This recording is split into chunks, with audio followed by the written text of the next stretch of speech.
W dzisiejszym filmiku pokażę, jak nabrać oczka metodą klasyczną lub kontynentalną na maszynie dziewiarskiej.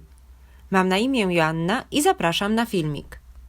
Powstała w trakcie nabierania oczek krawędź jest sprężysta i ładnie wygląda. W trakcie ich nabierania powstają właściwe oczka, które tworzą pierwszy rząd. Zacznij od wysunięcia do przodu do pozycji wstrzymania właściwej ilości igieł.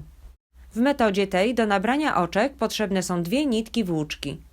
Aby je otrzymać, należy przed rozpoczęciem odmierzyć, zaczynając od końca włóczki, długość odpowiadającą przynajmniej 3-krotnej szerokości wysuniętych igieł. W odmierzonym miejscu należy zawiązać pętelkę, z której będzie wychodziła druga nitka połączona z kłębkiem. Pętelkę nawlecz na pierwszą wysuniętą igłę po przeciwnej stronie wózka. Trzymając odmierzoną część włóczki w prawej dłoni, przełóż ją pod pierwszą igłą, prowadząc ją do góry między igłami pierwszą i drugą. Włóczkę nawiń na igłę tuż za skrzydełkiem haczyka. Drugi koniec włóczki z lewej dłoni połóż na haczyku, a następnie obydwa końce włóczki przełóż pod igłami do prawej dłoni. Lewą dłonią przesuń tą igłę do tyłu do pozycji pracy. W trakcie przesuwania haczyk się zamknie i przechodząc przez nawiniętą wcześniej włóczkę utworzy nowe oczko.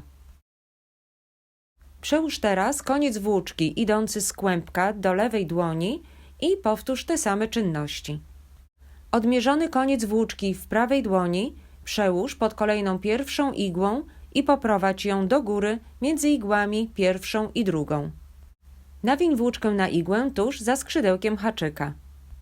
Koniec włóczki z lewej dłoni połóż na haczyku i przełóż go pod igłami do prawej.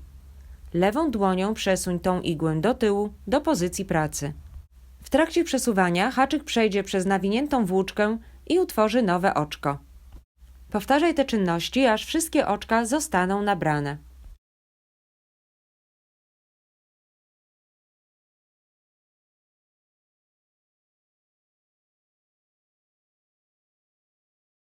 Istotne jest, aby kolejne igły wysuwać do tyłu na tą samą odległość, tak aby powstające oczka były tej samej wielkości.